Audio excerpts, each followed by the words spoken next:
Se a gente de fato entrar para esses conselhos e se colocar lá como alguém que queira de fato mudar essa situação.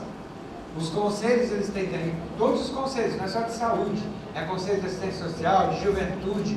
Se a gente não entrar de fato representando a comunidade, os espaços vão ser ocupados. E alguns políticos, sejam onde estiverem, podem se aproveitar disso exatamente para fazer desse espaço apenas um espaço de chancela, de carimbinho para o que eu quero fazer. E não é isso que está preconizado na própria legislação. Pode mudar? Fundamentalmente, aqui é um resuminho, mas fundamentalmente a participação cidadã desse controle social, ela se dá nos conselhos e conferências, isso no campo da saúde, mas não só no campo da saúde. Hoje a gente tem conferência de segurança pública, conferência de seguridade social, tem uma série de conferência LGBT. Essas conferências é que dão um tom daquilo que vai ser executado. E ao mesmo tempo a participação nesses conselhos, onde existem representações de todos os segmentos, é onde vai ser de fato analisada e definida todas as políticas. No contexto das DST-AIDS, eu só coloquei ali, a gente tem essa CNAIDS, que é a Comissão Nacional de AIDS, que foi composta em 1986. Do movimento social, a gente tem também a CAMS, que é a Comissão de Articulação com os Movimentos Sociais, que foi criada em 2004. Ela tem representação de 10 fóruns de ONGs e 10 movimentos sociais que participam lá nas discussões daquilo que é pertinente para a discussão com os movimentos e com a comunidade. No departamento de AIDS ainda tem uma série de comissões, comitê de vacinas, comitê de vigilância epidemiológica, sempre com a participação da pessoa afetada. Uma pessoa vivendo com HIV e AIDS sempre participa dessas comissões e comitês, e também de representação de organizações não governamentais. E os grupos de trabalho que têm começo, meio e fim, mas que são constituídos para determinadas tarefas, né? Análise de determinados problemas. Essa é mais ou menos a composição lá do departamento. Junto com isso, a gente tem aí a participação cidadã acontecendo pelo próprio movimento. Então, o governo federal também apoia e estimula a que estados e municípios apoiem a realização de eventos como esse, organizados pela sociedade civil e que tem o seu desdobramento. Nós temos aí o ZERONG, ZENONG, Encontro Nacional de ONGs, Encontro Nacional de Travestis, Encontro Nacional de Redução de Danos, encontros regionais. Esses encontros são a base para que a comunidade possa discutir, estabelecer prioridades e fazer encaminhamentos. Por isso a importância de continuar apoiando. Ao mesmo tempo, a gente tem uma série de eventos que são em parcerias com outras secretarias de governo, com a Sociedade Brasileira de Infectologia. Acabou de acontecer, Zé Marcos participou lá no sul do país, o Congresso Sul-Brasileiro de DST-AIDS. São congressos da área médica que têm participação social e que são importantes também para a definição de políticas. No departamento se desenvolve lá uma série de projetos. Nós temos os projetos de assessoria jurídicas, que são voltados para pessoas vivendo com HIV. O governo federal financia, apoia determinados projetos que são elaborados pela sociedade civil para que os direitos, os deveres das pessoas possam ser respeitados. Por vezes, esses projetos financiados é um tiro no pé, né? Porque a gente dá o dinheiro para depois ser cobrado. Você paga para que a pessoa te fiscalize. Mas é isso mesmo, porque o dinheiro é da população e não é do governo que está lá. Então, estou fazendo mais do que a minha obrigação, repassando esses recursos para a comunidade. E uma das coisas bastante importantes, que também o vereador citou aqui na mesa, que foi a questão das frentes parlamentares. A própria frente parlamentar nacional, ela hoje é um estímulo para que a gente verifique. Esses dias eu tive uma surpresa, que a gente descobriu lá no Congresso Nacional uma legislação que queria criar uma colônia para levar os soropositivos para o Amazonas. Um deputado federal fez uma propositura de legislação e estava lá. Ele propondo que desmatar uma área do Amazonas, criar uma colônia, o governo federal ia construir as casas e as pessoas que vivem com HIV seriam deslocadas para aquela região. Ele estava quase que retomando aquela coisa da ranceníase. Tem um outro projeto de lei lá que a gente descobriu que criminaliza as pessoas que vivem com HIV pelo simples fato de uma mãe vivendo com HIV, ela nem sabe direito se ela tem ou não na transmissão vertical, ela pode ser criminalizada e presa se o bebê dela nascer HIV positivo e ela não tivesse cuidado. Mas se ela não sabe do diagnóstico, então ela vai ser presa. São absurdos que tem lá dentro do Congresso Nacional que a gente precisa ficar sempre atento. A mesma coisa acontece por esse país afora, em Câmara de Deputados estaduais, nas câmaras de vereadores, e que a gente precisa estar sempre atento, porque sempre tem alguém que acha que ele está entendendo de tudo e ele quer fazer o bem da população. E quase sempre o bem da população é segregar, é tirar do convívio aqueles que nos incomodam. E isso a gente tem que estar sempre atento. Acho que era o último esse, né? Tenho certeza.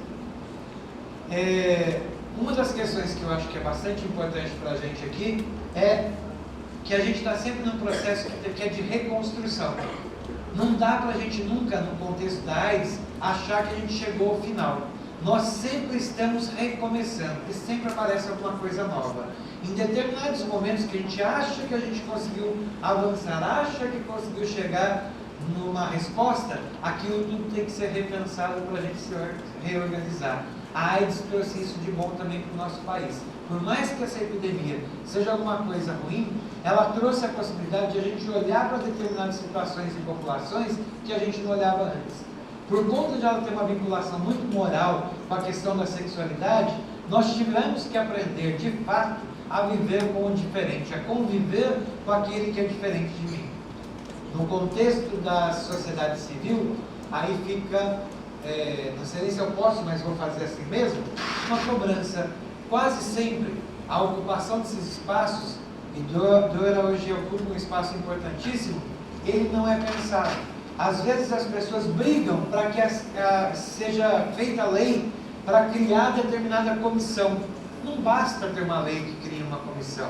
Eu vou precisar ocupar aquela comissão. Mas também ocupar uma comissão não basta.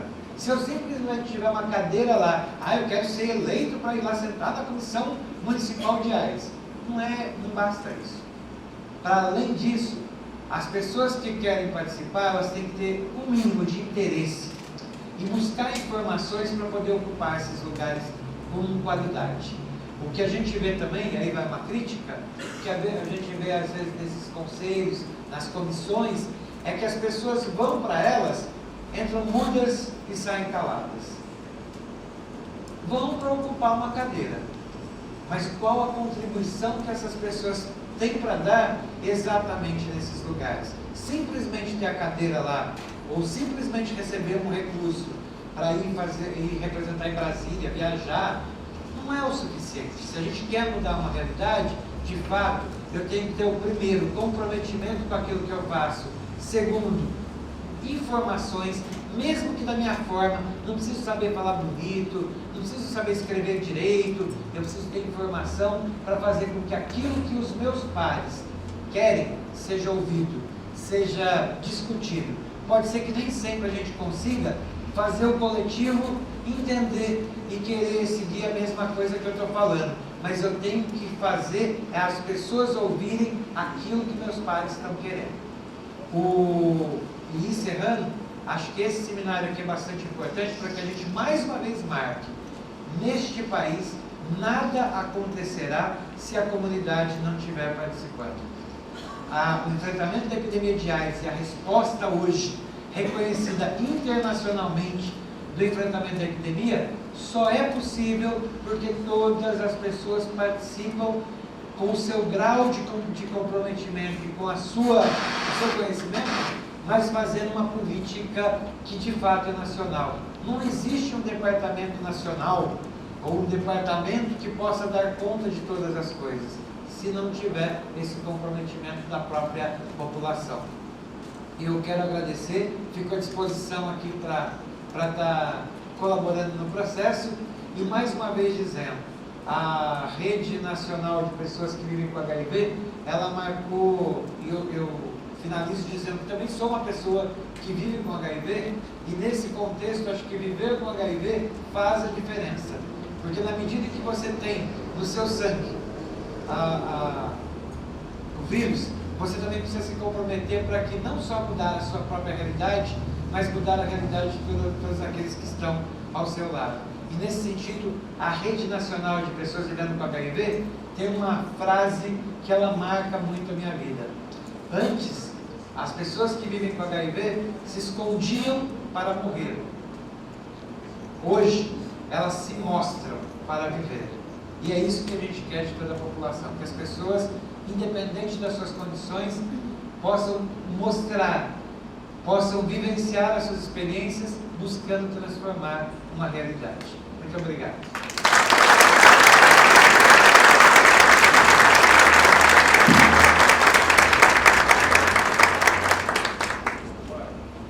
Professor Eduardo, gostaria de abrir até para perguntas. Se o pessoal tiver, estamos com um tempo um pouquinho curto, mas dá para umas perguntas, né, Cláudio? Se tiver alguma dúvida, Felipe, nós estamos só sem microfone. Felipe, se tu puder chegar um pouquinho mais, se quiser fazer até pergunta aqui, não tem problema.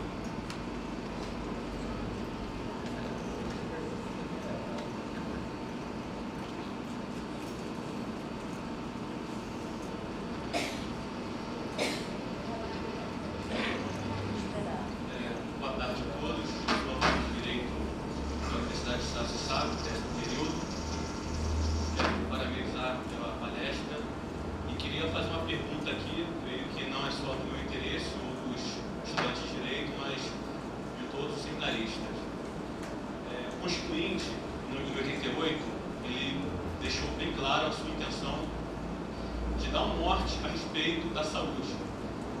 E a partir de 88, os governos que passaram no Federativo do Brasil foram aprimorando a questão da saúde.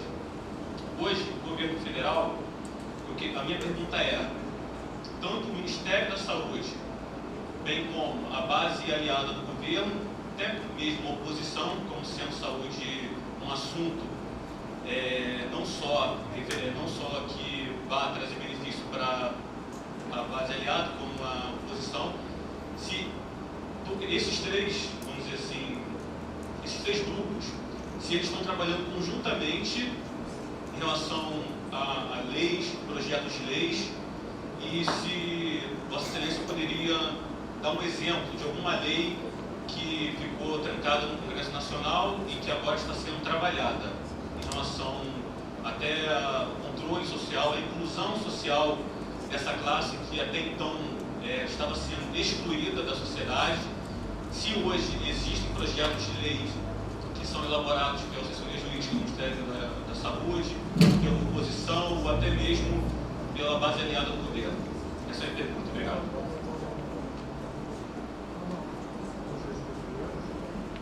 Eu vou procurar responder para a direta, mas assim, acho que hoje, dentro da questão da saúde pública, nós temos dentro do Congresso Nacional uma certa flexibilização de todos os partidos. Por mais que tenham divergências partidárias, quando se entra no Congresso Nacional com algumas coisas que são relevantes no campo da saúde, essas questões são mais facilmente debatidas e, por vezes, se encontra um consenso mais rápido. Isso não é muito tranquilo também, principalmente quando se trata de recursos orçamentários. Hoje, a própria questão da PEC 29, da Emenda Constitucional 29, ela ainda encontra determinadas resistências de alguns governadores e, por conseguinte, de seus parlamentares, no sentido de corresponsabilização. Alguns estados ainda têm dificuldade para entender que a colocação de recurso orçamentário para a saúde, de acordo com as definições lá de percentuais para cada um, vai ser um benefício para todos.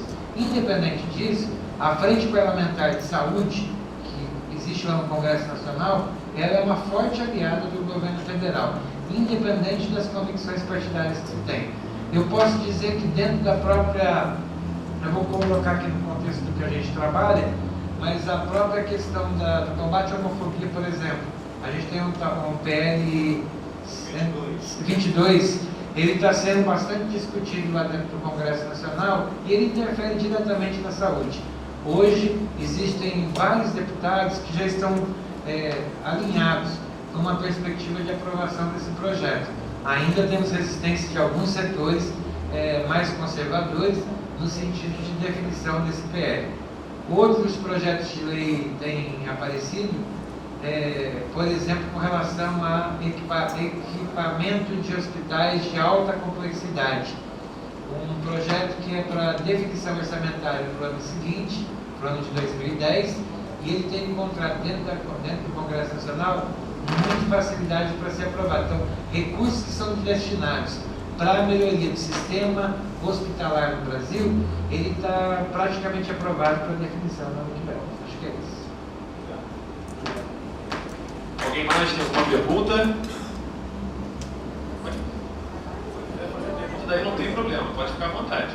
Seguinte, eu acredito que o Ministério da Saúde tem controle de recursos que são enviados para os programas de STA, certo?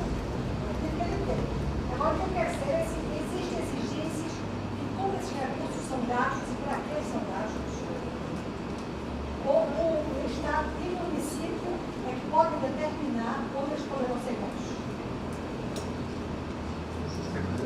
Não sei se mais alguém. Mais alguma pergunta?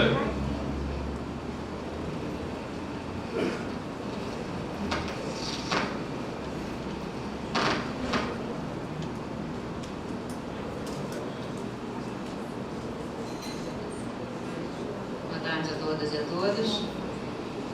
Senhor Eduardo, sou agente comunitário de saúde no meu município, né? Eu ouço sempre que nós somos a peça mais importante, eu não digo a mais, a gente ouve isso, mas eu não digo a mais, porque todas as profissões, né, estão interligadas. Nós não temos, assim, uma capacitação para se trabalhar, né, especificamente com as pessoas que têm o vírus, né? Hoje eu sou uma pessoa capacitada porque eu também sou de um movimento social, né? Estou aqui hoje em Petrópolis com meus recursos próprios, porque a nossa secretaria não nos dá essa, nem nenhum agente. Trabalho há 1 ano como agente de saúde, pelo concurso.